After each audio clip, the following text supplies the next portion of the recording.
मुख हनुमत्मन्त्रस्य ब्रह्मा ऋषिः गायत्री छन्दः पंचमुख विराट हनुमान् देवता क्रीं बीजं श्रीं शक्तिः क्रौं कीलकं क्रूं कवचं क्रैं अस्त्राय फट् इति दिग्बन्धः।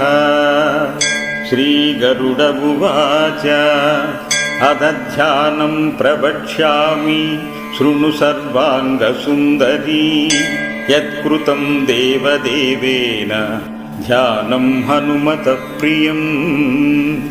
पञ्चवक्त्रं महाभीमं त्रिपञ्चनयनैर्युतं बाहुभिर्दशभिर्युक्तं सर्वकाम्यार्थसिद्धिदम्। पूर्वान्तु वानरं